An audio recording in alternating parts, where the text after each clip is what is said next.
everybody? What's going on, Warriors? Warrior Man here. Let me respond to the feeding frenzy that's taking place out in the digital la-la land. Kevin, it's been a long time, and this is what I've got for you, buddy. You know, it's interesting to me that such a big, strong, powerful, tough guy as yourself is so damn sensitive to some truth. I mean, for years, you and the other guys, you go out there, you make up lies, you tell lies, trying to destroy my reputation, personally and professionally. It just seems like after all this time that you would be a little bit more open-minded, maybe even friendly to hearing some truths told about yourself. Because the challenge that you offer me doesn't change the truth about what I said. And that's what's most important about this video I'm recording and what I want to say. Everybody in the business, everybody from the top talent all the way down to the ring crew, hell, even the people that work the concession stands at the arenas, they know what kind of two-bit, two-faced, backstabbing manipulator you are. They know what kind of conniver you are. They know what kind of phony motherfucker you are. They know what kind of wicked, nasty, dirty means you will go to hold on to your spot in an organization, holding other young guys down, keeping them from their chance at their own success. Everybody knows, Kevin, that you're a cheater and a thief, afraid to compete on merits alone. This isn't in dispute. Even your friends, those you call your friends, know this about you. Nobody is taking the stand in your defense. The only reason you have a job at WWE is because you got a good friend over there, your good friend Paulie, one of the original members of the clique. And everybody knows, again, everybody from the top talent to the ring crew, to the people that work the concession stand, they know that he's the same kind of vile, contemptible human being that you are, and that he has operated his life and his business in sports entertainment the same way that you have. That he's envious and he's petty and he's done everything within his means, and he's got some pretty powerful fucking means, I will have to admit that. He's done everything within his means to hold other young, promising talent down. Totally just snuff out entirely their chance at having success in the business. I want to correct you about something you said because I want the record to be straight. I don't talk shit about the boys. The young guys, those are the ones I consider the boys. They don't get any criticism from me. They get the level of respect and admiration they deserve as they go about trying to make their own way in a very tough and challenging business. I do, though, tell the truth and call absolute bullshit on guys like you. Guys who have had their time in the business, had their runs in the business, had great success in the business, and are still in the business beyond their time to be there.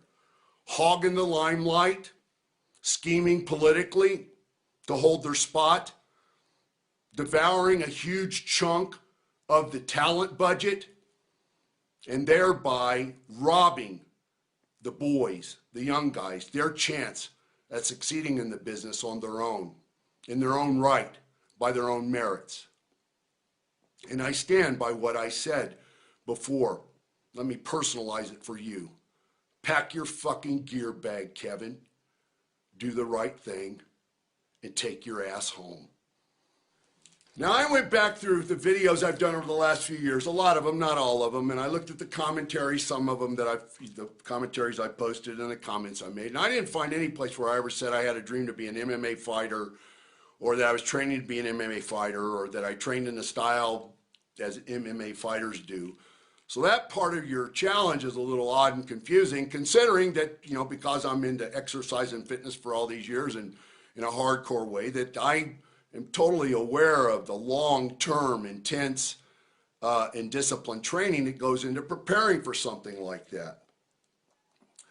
I mean, let's face it, Kevin. you're in the business that is a work for the same reason that I'm not pounding my chest, cutting Ultimate Warrior promos that I'm the baddest motherfucker on the planet. Because both of us would have our asses completely handed to us by nearly every MMA fighter that is out there on any MMA card.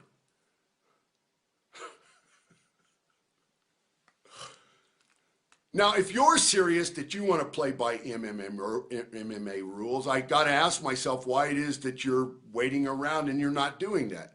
My suggestion would be that you pack your gear bag and go home. And then maybe pick up the phone and call Brock or call Dana White directly and see if they can accommodate you in fulfilling your fantasy. Because I am not by the timeline and the terms that you've offered. Anyway, you know, the saddest part about your offer is, well, the money.